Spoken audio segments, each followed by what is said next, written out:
Eles me chamaram de pobre no meio de uma sala de jantar de Jacarandá que era minha. Não era alugada, nem financiada. Era minha, com a escritura guardada em um cofre ostentando a minha assinatura. Meu nome é Varela Duarte, e durante a maior parte da minha vida, minha família estendida me tratou como um fracasso. Nos jantares mensais de estratégia da família Duarte, todos chegavam armados com troféus de ostentação empresarial. Bia exibia suas campanhas de marcas de luxo como se fossem decretos reais. Juca, uma vez, fez um brinde contando sobre um voo de helicóptero que pegou só para fugir do trânsito da Marginal Tietê. Eu aparecia com jeans surrados, dirigindo um Honda Civic com 10 anos de uso e quase não abria a boca sobre o meu trabalho. E, por isso, eles presumiam o pior. Você ainda está naquele apartamentinho, não é? Bia perguntou no mês passado com um sorriso de deboche, suas pulseiras de ouro tilintando como pontos de exclamação. Você deveria considerar algo mais adulto. Eu sorri, assenti e peguei a jarra de água. Eles não sabiam que aquele apartamentinho a que ela se referia ficava no centro de um portfólio de 5 propriedades que eu possuía sob um nome que eles jamais conectariam a mim. Grupo Ametista. Esta noite seria diferente. Esta noite eles finalmente descobririam o que eu estive construindo em silêncio. E o que acontece quando a vergonha da família acaba detendo as chaves de tudo o que eles pensavam que era deles. A mansão dos Duarte não mudava há 20 anos. Ainda era o mesmo monumento ostensivo à riqueza geracional. Arcos de pedra clara, cercas vivas aparadas com precisão obsessiva e um serviço de manobrista que funcionava como o de um hotel 5 estrelas nos jardins. Até o capacho ainda dizia: a excelência está no nosso sangue. Cheguei com meu carro empoeirado, estacionei 2 ruas abaixo e entrei pelo caminho lateral. Eu não precisava do manobrista nem de suas perguntas. Não esta noite. Por dentro, o hall de entrada brilhava. Mármore polido, quadros abstratos que não significavam nada e funcionários em uniformes impecáveis. Ninguém me cumprimentou pelo nome, mas eu conhecia o layout por memória muscular. Ainda conseguia sentir a ferroada de cada jantar de infância, onde eu era colocado na ponta da mesa, como um primo distante que alguém era obrigado a convidar por culpa. O jantar foi servido na sala formal, um espaço cavernoso com teto de gesso trabalhado e um lustre tão exagerado que parecia que poderia te esmagar se você dissesse a coisa errada. Ocupei meu lugar habitual, não exatamente na mesa das crianças, mas certamente longe dos poderosos. Meu primo Juca já estava em plena forma, girando seu cabernet como se fosse um acessório de cena. Acabei de chegar de Campos do Jordão, disse ele, falando alto o suficiente para toda a mesa ouvir. Fechei um chalé ao lado de um cara que é dono de metade da Faria Lima. O piso é aquecido e a garagem derrete o gelo automaticamente. Parece charmoso, disse tia Celina, sem desviar os olhos do vinho. Acabamos de receber o governador para um brunch. Ele trouxe o próprio chefe. Não fiquem para trás, interrompeu Bia. Almocei com alguém da Vogue Decor na semana passada, ronronou ela. Eles querem fazer um editorial da minha nova loja nos jardins. É tudo mármore de demolição e paredes revestidas de cashmere. Só para convidados, é claro. Risadas ecoaram pela mesa. Tomei um gole silencioso de água. Ainda com gás, ainda superfaturada, ainda feita para te lembrar que você não pertencia àquele lugar. Tio Marcelo batia no celular. Ele nunca falava muito, apenas balançava a cabeça em aprovação para as vozes mais altas. E então, claro, veio a estocada. Tia Celina virou-se para mim com aquele sorriso estático. E Varela, querido, como vai a vida no centro? Lá estava. Coloquei meu garfo no prato. Tranquila, eu disse. Bia se inclinou, com os olhos brilhando. Você ainda está naquele sobradinho, certo? Na Vila Buarque ou... Espera, na rua Maria Antônia. Maria Antônia, respondi lentamente. Ah, claro, Maria Antônia. Ela riu. Não é lá que estão planejando uma reurbanização? Algo sobre o quarteirão inteiro ter sido comprado? Dei de ombros de forma neutra. Ouvi boatos. A verdade, aquele prédio foi uma das minhas primeiras aquisições. A primeiríssima propriedade multiunidades do Grupo Ametista. Eu mesmo supervisionei as reformas, lutei com unhas e dentes para preservar a cantaria dos anos 40 e negociei proteções para que os moradores antigos não fossem expulsos. Para eles, era um canto esquecido da cidade, Para mim, era solo sagrado. Ainda aluga, então? Juca acrescentou com um sorrisinho. Não sabia que as pessoas ainda faziam isso depois dos 30. Gosto do espaço, respondi simplesmente. Celina inclinou a cabeça. Mas você já tem 36, não é, querido? 36, confirmei. Ela soltou um suspiro de falsa simpatia. Está na hora de possuir algo real, construir um futuro. A mesa assentiu em um consenso arrogante. Estou me virando, disse eu, contendo o início de um sorriso. Eles continuaram como se eu nem tivesse falado. Bia estava no segundo copo de vinho e no terceiro monólogo sobre mercados de fragrâncias exclusivas. Juca discutia propriedades comerciais em Balneário Camboriú que ele nem sequer tinha visitado. Celina falava de legado familiar como se fosse sua própria invenção. Eles presumiam que eu estava ali apenas para ouvir. O que eles não sabiam, o que nenhum deles conseguia sequer imaginar, era que a própria sala onde estavam sentados, a mansão que tanto prezavam, em breve estaria envolvida no maior acerto de contas de suas vidas. Porque o jantar desta noite tinha uma agenda oculta. O Conselho da Família fora informado de uma auditoria pendente na Torre Duarte, o edifício emblemático da nossa família no centro, e ninguém sabia quem era o novo acionista majoritário. Eles achavam que poderia ser capital estrangeiro ou um grupo de investimento. Estavam errados. Era eu. E logo, cada pessoa naquela mesa entenderia o que eu realmente estive fazendo todos esses anos. Enquanto eles riam dos meus cardigãs de brechó e bolsas recicladas, eu estava construindo algo de forma silenciosa e minuciosa, e estava prestes a virar o mundo deles de cabeça para baixo. Há 10 anos, assinei o contrato social do Grupo Ametista no verso de uma nota fiscal de café. Eu tinha 26 anos, estava subempregado e vivia de migalhas de comissão, mostrando apartamentos de aluguel baixo. Enquanto Bia viajava para semanas de moda e Juca queimava dinheiro de investidores em projetos duvidosos de biotecnologia, eu ligava para proprietários e negociava renovações de aluguel para inquilinos idosos apavorados com os aumentos. Não era glamouroso, mas era real. Aprendi rápido sobre depreciação, brechas de zoneamento e ações de uso capião. Vi como bairros inteiros eram destruídos por incorporadoras que tratavam pessoas como obstáculos e decidi que não construiria dessa forma. Se eu fosse entrar nesse negócio, seria nos meus termos. A Ametista começou pequena, um predinho de 4 apartamentos na Zona Leste, depois um complexo de 8 unidades. Fiz parcerias com empreiteiros que acreditavam em salários justos, mantive os aluguéis estáveis, restaurei prédios em vez de apagá-los, e enquanto minha família desprezava meu esforço de baixo nível, eu estava montando algo que eles não conseguiam conceber, uma reputação. Quando cheguei aos 30, tinha capital suficiente para começar a me mover de forma diferente. Criei subsidiárias, fundos, holdings dentro de holdings, não para esconder riqueza, mas para proteger minhas intenções. Eu não queria ser perseguido por parcerias ou manchetes. Eu queria controle. E então, a Torre Duarte foi colocada à venda. Era o monumento da família, um arranha-céu envelhecido no centro construído pelo meu bisavô, outrora um farol de orgulho. Mas ao longo dos anos, tornou-se um antro de má gestão e corrupção. Contratos de aluguel eram inflados, orçamentos de manutenção eram forjados, os inquilinos reclamavam com as paredes. O conselho atual, apinhado de membros da família, queria vendê-lo discretamente para um comprador que não fizesse perguntas demais. Eu fiz todas as perguntas por meio de uma firma baseada em Curitiba, apoiada por um fundo de capital sem laços diretos comigo. O Grupo Ametista adquiriu 78% do controle acionário da Torre Duarte. Nenhuma pessoa da minha família soube, e era exatamente assim que eu queria. Passei os 6 meses seguintes vasculhando os livros contábeis do prédio. O que encontrei me deu náuseas. Meu primo Juca desviou fundos de reparo para cobrir os custos de fechamento de sua propriedade em Campos do Jordão. A agência de Bia faturou o prédio por eventos de engajamento de residentes que nunca aconteceram. E tia Celina.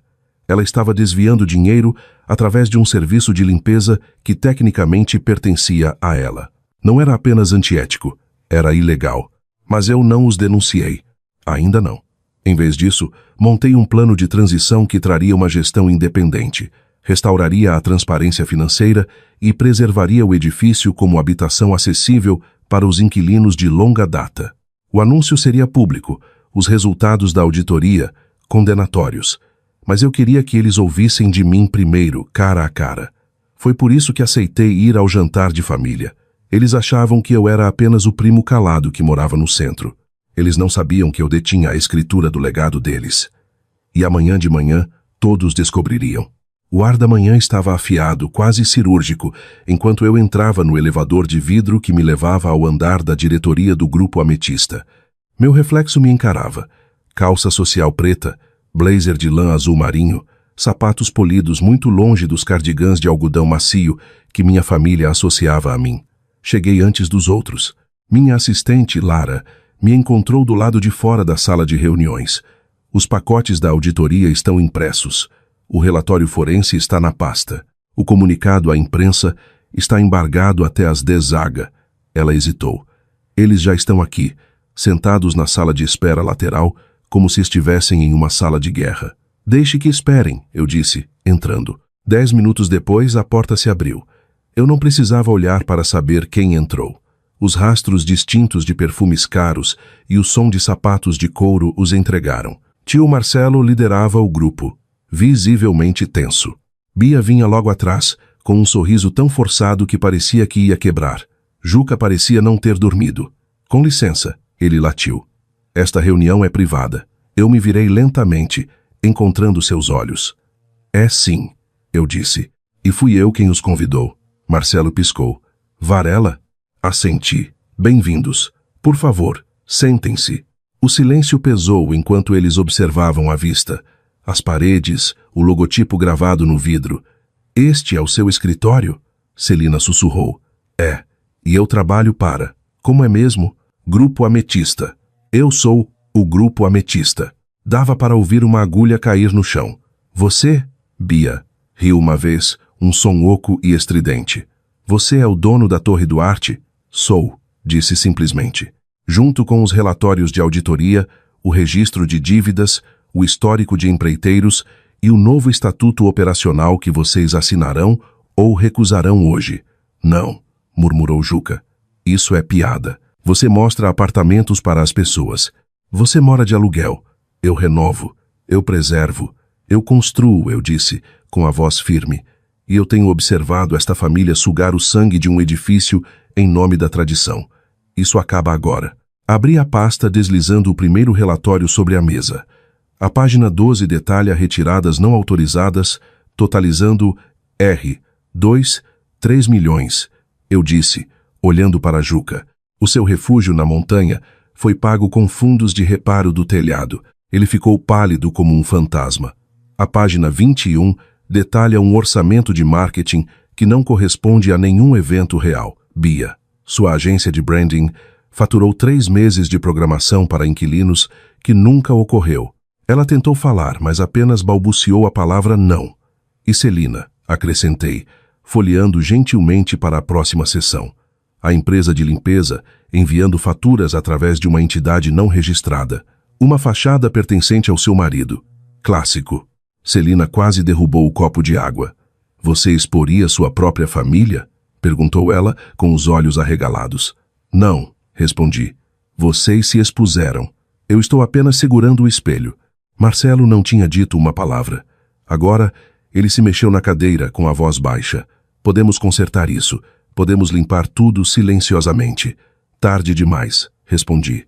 Às 10h, o comunicado de imprensa vai ao ar. O público saberá que o Grupo Ametista está implementando uma reforma operacional em toda a Torre Duarte. Isso inclui supervisão independente, transparência total e, sim, revisão legal das transações passadas. Juca levantou-se furioso. Você quer nos destruir? Eu quero nos resetar, eu disse. O celular de Bia vibrou. Ela leu a tela, a cor sumindo de seu rosto. Já saiu, sussurrou ela. Grupo Ametista confirma novo CEO. Varela Duarte adquire R$ 1,9 bilhão em ativos imobiliários urbanos, classificado entre os 3 melhores em desenvolvimento ético. Os outros me olhavam como se eu tivesse me tornado irreconhecível. Você realmente morava naquele apartamento? Bia perguntou atônita. Eu ainda moro, respondi. Ele me mantém no chão, ao contrário da ilusão na qual todos vocês se agarram. Uma pausa longa e sufocante se seguiu. Então Marcelo perguntou: o que você quer de nós? Quero que se lembrem sobre o que o nome Duarte foi construído, disse baixinho. Significava proteção, comunidade, legado. Vocês o transformaram em uma piada. Levantei-me e juntei as pastas. Então, aqui está a escolha. Assinem o estatuto e trabalhem comigo. Ou façam suas malas. Há um bom conjunto de condomínios para iniciantes disponíveis no subúrbio. Eu até dispenso a taxa de análise de crédito. Ao sair da sala, não bati a porta. Não precisei. O silêncio atrás de mim era o som do poder mudando de mãos. O comunicado foi ao ar exatamente às 10h. Às 10h, meu celular tinha 17 chamadas perdidas, 5 mensagens de texto e 2 correios de voz. Um do tio Marcelo e um da Bia, que começou choroso e terminou com algo que parecia raiva embrulhada em descrença. Não ouvi nenhum dos dois. Em vez disso, assisti às notícias passando na tela plana da parede do meu escritório. CEO da Ametista. Revelado. Varela Duarte adquire controle majoritário da Torre Duarte em acordo histórico. Eles me chamavam de invisível. Acontece que a invisibilidade é apenas o primeiro passo para ser subestimado e depois tornar-se inegável. Em 24 horas, as paredes começaram a rachar. Celina anunciou sua renúncia de 3 conselhos de fundações locais. O motivo oficial foi saúde mental e foco na família. O motivo real: boatos sobre uso indevido de verbas públicas e contratos de fachada estavam ficando mais altos a cada hora. A agência de luxo da Bia perdeu 3 grandes contas até o final da semana. Sua firma foi banida de um fundo imobiliário corporativo após documentos vazados mostrarem que ela faturou 2 vezes um evento que nunca existiu. O marido dela pediu a separação na segunda-feira seguinte. A explicação pública foi agendas irreconciliáveis. Juca retirou-se completamente. Sem declarações públicas, sem tweets defensivos. Até seu chalé em Campos do Jordão ficou silencioso. Segundo uma fonte, ele tentou vendê-lo de volta para a incorporadora com prejuízo. Mas nem tudo foi destruição. Eu sempre acreditei que o tipo certo de consequência não apenas pune, mas molda. 3 dias após o anúncio, tio Marcelo ligou novamente. Desta vez eu atendi. Eu não sabia, disse ele, com a voz rouca. Nenhum de nós sabia. Vocês nunca perguntaram, respondi. Estavam ocupados demais, impressionados com o barulho. Ele pausou, então disse algo inesperado. Eu quero aprender. Não para recuperar o que perdi, apenas para entender. E pela primeira vez, ouvi sinceridade em sua voz. Não orgulho, não medo, apenas humildade. Então, convidei-o para o centro de operações da Ametista na semana seguinte. Sem imprensa, sem conselho, apenas eu, um quadro branco e uma pilha de portfólios.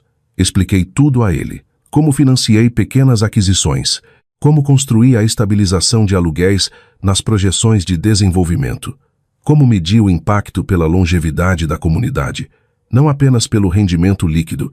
Ele ouviu como um aluno, tomou notas, fez perguntas reais. Foi um começo. Celina nunca ligou, mas uma semana depois, recebi um bilhete escrito à mão em papel de carta marfim, sem assinatura. 2 palavras. Você estava certo. Foi tudo. E Bia. Ela foi quem mais me surpreendeu.